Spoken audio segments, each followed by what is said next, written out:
할렐루야. 오늘은 2025년 9월 24일 수요일입니다. 하루의 첫 시작을 하나님을 위한 거룩한 여백으로 드리는 이 자리에 함께 하신 여러분들, 하늘의 평강과 은혜가 가득하기를 축원합니다. 오늘 우리가 나눌 본문은요, 역대하 8장 1절로 16절의 말씀입니다. 역대하 8장 1절로 16절의 말씀 우리 함께 읽고 나누는 시간 가지도록 하겠습니다.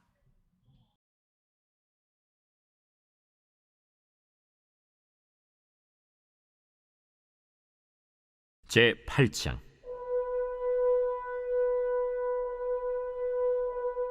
솔로몬이 여호와의 전과 자기의 궁궐을 20년 동안에 건축하기를 마치고 후람이 솔로몬에게 되돌려준 성읍들을 솔로몬이 건축하여 이스라엘 자손에게 거기에 거주하게 하니라.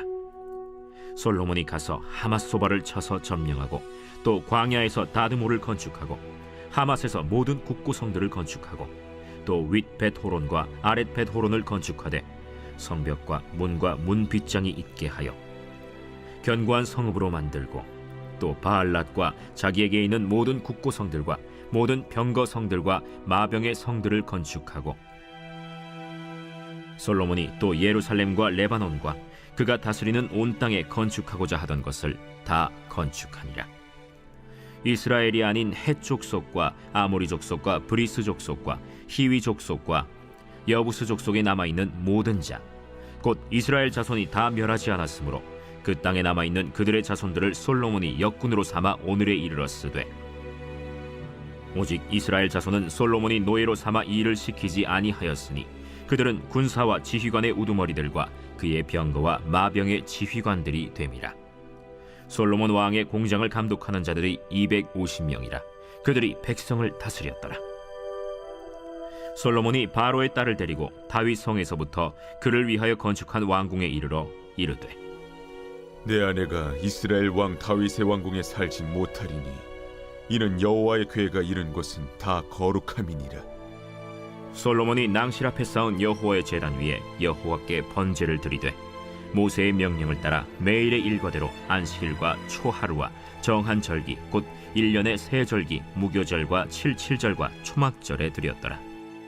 솔로몬이 또 그의 아버지 다윗의 규례를 따라 제사장들의 반열을 정하여 섬기게 하고 레위 사람들에게도 그 직분을 맡겨 매일의 일과대로 찬송하며 제사장들 앞에서 수종 들게 하며 또 문지기들에게 그 반열을 따라 각 문을 지키게 하였으니 이는 하나님의 사람 다윗이 전에 이렇게 명령하였습니다.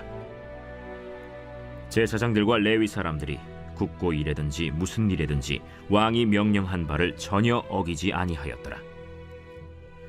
솔로몬이 여호와의 전의 기초를 쌓던 날부터 준공하기까지 모든 것을 완비하였으므로 여호와의 전 공사가 결점 없이 끝나니라.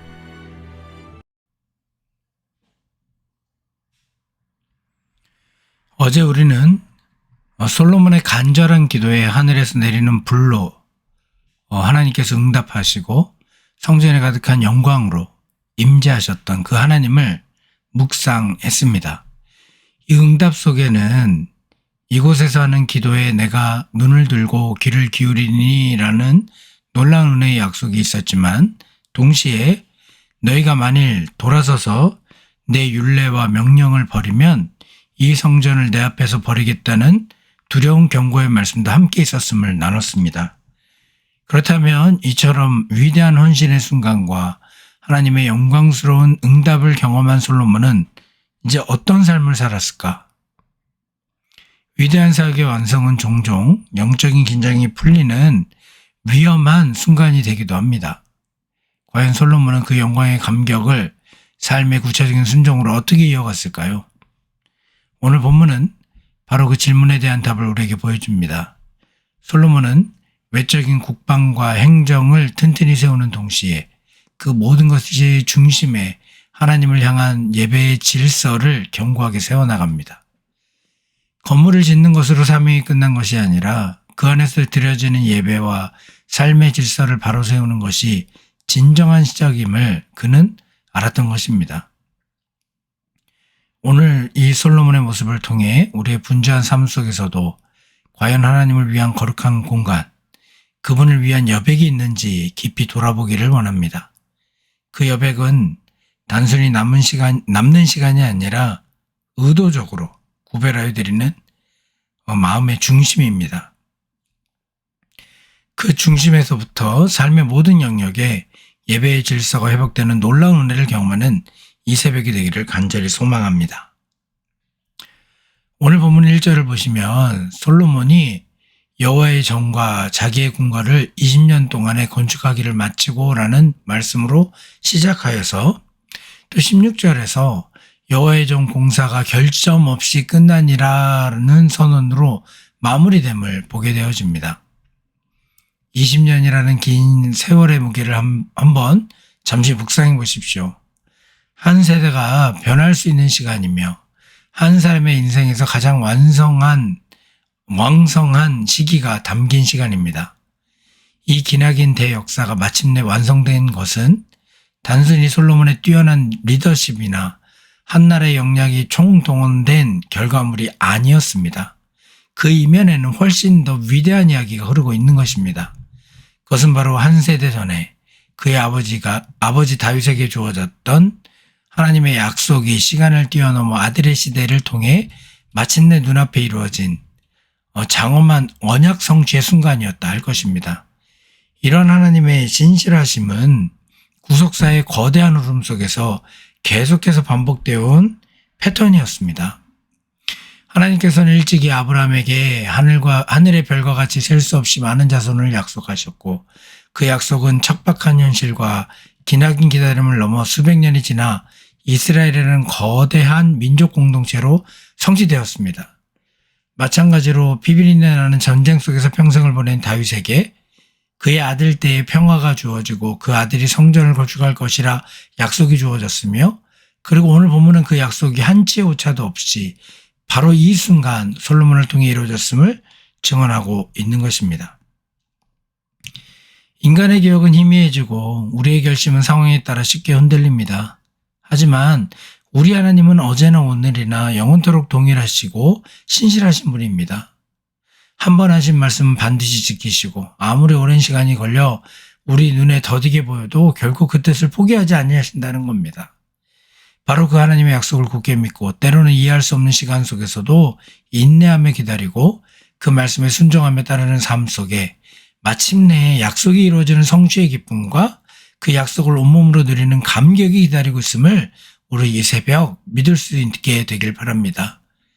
혹시 오랫도록 응답받지 못한 기도의 제목이 있습니까? 하나님의 신실하심을 믿고 그분의 때를 기다리며 오늘도 믿음의 걸음을 내딛는 우리가 되기를 소망합니다. 성전 궁궐 건축이라는 거대한 프로젝트를 마친 솔로몬은 이제 나라의 내실을 다지는 여러 중요한 일들을 정비해 나갑니다. 국경을 강화하고 국고성을 건축하며 행정체계를 세웠습니다. 그런데 이처럼 분주한 국가 경영 가운데서 오늘 본문은 유독 그의 개인적이면서도 매우 중요한 한 가지 결정을 부각하여 우리에게 보여줍니다. 11절을 보시면 솔로몬이 아내로 맞이한 이집트 공주가 왕궁에 이르게 되자 바로의 딸을 다윗성이 아닌 그녀를 위해 특별히 따로 지은 궁에 머물게 한 것을 분명히 밝히고 있습니다. 당대의 최강대국이었던 이집트와의 정략 결혼은 솔로몬 왕국의 안정과 번영의 중요한 외교적 자산이었을 겁니다. 그런데 아내를 왜 굳이 분리된 공간에 머물게 했는가? 그것은 정치적 계산이나 개인적인 감정의 문제가 아니었습니다. 솔로몬은 그 이유를 아주 명확하고 단호하게 밝힙니다. 여호와의 궤가 이른 곳은 다 거룩함이니라. 이 한마디에 그의 신앙적 결단이 담겨 있는 것입니다. 다윗성은 한때 하나님의 언약궤, 즉 하나님의 임재와 영광을 상징하는 지성물이 머물렀던 장소였습니다. 비록 지금은 언약궤가 성전으로 옮겨졌지만 솔로몬에게 이 장소는 여전히 하나님의 거룩한 흔적이 배어있는 특별한 공간이었던 것입니다. 그는 그 장소의 역사적, 영적 거룩함을 지키기 위해 비록 자신의 사랑하는 아내였고 강력한 동맹의 상징이었지만 이방신을 섬겼을 가능성이 있는 그녀를 그곳에 함께 살게 할 수는 없었던 것입니다. 이것이 바로 거룩의 본질을 보여주는 분명한 청사진이라고 할 수 있습니다. 거룩은 단순히 죄를 짓지 않는다는 소극적인 개념을 훨씬 뛰어넘습니다. 그것은 하나님을 위해 의도적으로 구별된 자리를 내어드리고 그분의 영광을 최우선으로 지켜내는 적극적인 결단이며 삶의 모든 것을 재배치하는 마음의 방향 설정이라 할 것입니다.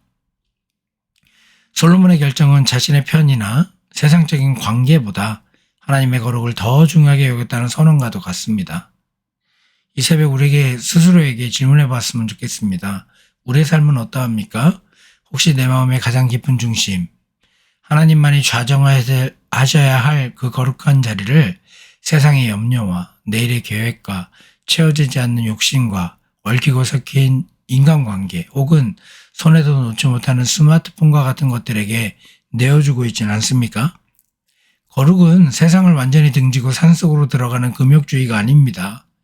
그것은 세상의 가장 분주한 한복판에서도 거칠게 몰아치는 감정의 파도 속에서도 복잡한 인간관계의 갈등 속에서도 잠시 모든 것을 멈추고 하나님 앞에 홀로 엎드릴 줄 아는 영적인 태도라 할 것입니다.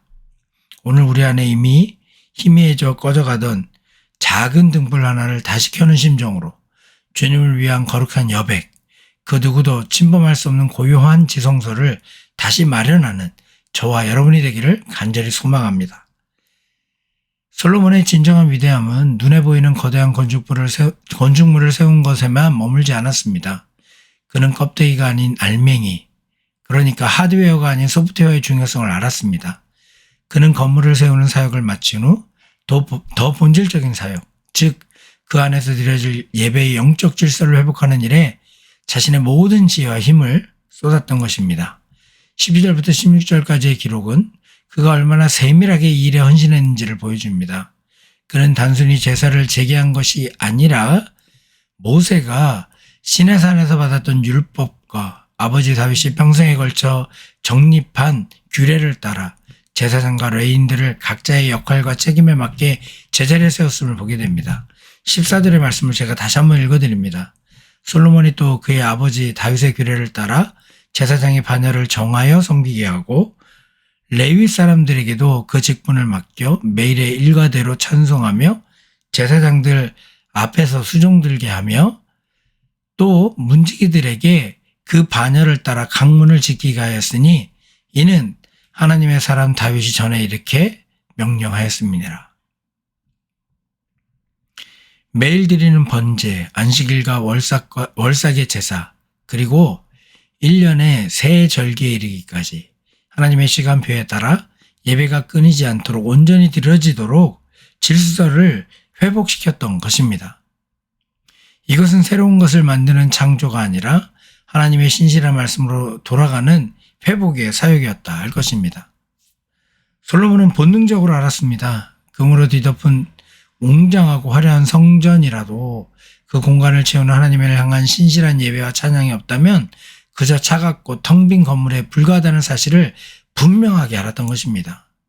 성전의 진짜 영광은 백향목과 보석에 있는 것이 아니라 그곳에 임재하신 하나님의 영광에 있으며 그 영광은 바로 예배하는 백성들의 마음과 삶을 통해 나타나는 것입니다. 그렇습니다, 성도 여러분. 예배는 우리의 삶의 수많은 스케줄 중 하나 혹은 종교적인 취미 활동이 아님을 분명히 기억하십시오. 그것은 태양이 태양계의 중심을 잡고 있듯 우리 삶의 모든 행성을 저 궤도에 머물게 하는 영적인 중심이며 하나님께서 우리를 위해 정해두신 거룩한 질서 그 자체를 알 것입니다. 하나님께서 정하신 예배의 리듬, 그 거룩한 박자에 우리의 삶을 맞춰 걸어갈 때 비로소 혼란스럽던 우리의 인생도 조화와 평안 속에서 바른 길로 흘러갈 수 있는 것입니다. 혹시 우리 예배가 삶의 중심이 아닌 남는 시간에 겨우 끼워 넣는 주변부의 활동으로 밀려나 있지는 않습니까? 너무 바빠서 몸이 피곤해서라는 이유로 하나님과의 약속을 가볍게 여기고 있지는 않느냐 말입니다. 하루의 시작과 마무리의 중심, 분주한 일주일의 중심, 그리고 내 인생의 전체의 중심에 예배를 다시 굳건하게 세울 때 세상 속에서 조각나고 흩어졌던 우리의 마음이 주님 안에서 하나로 모아져 제자리를 찾고 방향을 잃고 흔들리던 삶의 배가 다시 한번 표대를 향해 나아가게 될 줄로 믿습니다. 하나님의 거룩한 임재가 기쁘게 머무실 만큼 나의 삶이 예배로 아름답게 정돈되어지는지 깊이 돌아보는 이 아침이 되기를 바랍니다. 진심으로 우리 스스로에게 질문해 봅니다. 나에게 예배는 어떤 의미입니까? 삶의 최우선입니까? 아니면 남는 시간에 드리는 것입니까? 삶의 중심의 예배를 다시 세우기로 결단하는 우리 오늘이 되기를 바랍니다. 사랑하는 성도 여러분, 솔로몬은 20년의 세월을 들여 성전과 왕궁을 건축했습니다. 그러나 그의 진짜 사역은 그 이후에 시작되었습니다. 그는 나라를 견고히 세우고 무엇보다 예배의 질서를 바로 세웠습니다. 그리고 자신의 삶 가장 깊은 곳에 하나님을 위한 거룩한 여백을 마련했던 것을 여러분 기억하십시오. 오늘 우리도 마찬가지입니다. 하나님은 우리에게 성전이라는 건물을 요구하지 않으십니다. 대신 우리 자신이 하나님이 거하시는 거룩한 성전이 되기를 원하십니다. 세상의 분주함과 소음 속에서도 잠잠히 주님을 모실 마음의 공간을 마련하고 삶의 모든 순간이 예배가 되도록 우리의 삶의 질서를 바로 세워나가는 저와 여러분 되시기를 주님의 이름으로 간절히 축원합니다. 자, 잠시 기도하겠습니다. 신실하신 하나님 아버지, 다윗에게 하신 약속을 솔로몬을 통해 이루시며 20년이라는 긴 세월 속에서도 변함없이 하나님의 뜻을 성취하시는 주님을 찬양합니다. 오늘 저희 삶에도 주님의 신실하신 약속이 이루어질 것을 믿음으로 바라보게 하여 주옵소서. 주님, 저의 마음을 돌아봅니다. 세상의 분주함과 염려로 가득 채워져 정작 주님께서 머무실 거룩한 공간이 없었음을 회개합니다. 솔로몬이 바로의 딸을 위해 궁을 따려 마련했듯 저희도 세상의 것과 구별된 주님만을 위한 거룩한 여백을 마음에 마련하게 하여 주옵소서. 또한 삶의 중심에 예배의 질서를 회복하게 하시고 매일의 삶이 주님께 드려지는 거룩한 산제사가 되게 하여 주옵소서. 그래야 우리 각 사람이 주님의 영광이 머무는 거룩한 성전으로 굳건하게 세워져 갈 수 있게 도와주옵소서. 이 모든 말씀 우리 주 예수 그리스도의 이름으로 기도하옵나이다. 아멘. 주기도문으로 새벽 말씀 나눔을 마치겠습니다. 하늘에 계신 우리 아버지여, 이름이 거룩히 여김을 받으시오며 나라의 임하옵시며 뜻이 하늘에서 이룬 것 같이 땅에서 이루어지이다. 오늘날 우리에게 일용할 양식을 주옵시고 우리가 우리에게 죄 진 자를 사해 준 것 같이 우리 죄를 사하여 주옵시고 우리를 시험에 들게 하지 마옵시고 다만 악에서 구하옵소서. 대개 나라와 권세와 영광이 아버지께 영원히 싸움나이다. 아멘. 이 시간 주신 말씀을 붙들고 함께 기도하기를 원합니다. 먼저 우리 마음 가장 깊은 곳, 주님만이 계셔야 될 자리를 세상의 것들에게 내어주었던 것을 회개하면서 다시 주님을 위한 거룩한 여백을 마련하기로 우리 결단하게 되길 바랍니다. 또한 삶의 우선순위가 뒤바뀌어 예배가 뒷전으로 밀려나 있다면 다시 예배를 삶의 중심에 세워 하나님의 질서를 회복하게 해달라고 기도할 수 있는 새벽이 되길 바랍니다. 그래야 우리 자신이 하나님의 영광이 머무는 거룩한 성전으로 세워지게 해달라고 기도하시고 잊지 마시고 우리 갈보리 교회를 위해서 기도 부탁드립니다. 오늘도 주님은 우리와 함께 하십니다. 이 사실을 붙들고 이 시간 다 함께 주님께 기도하겠습니다.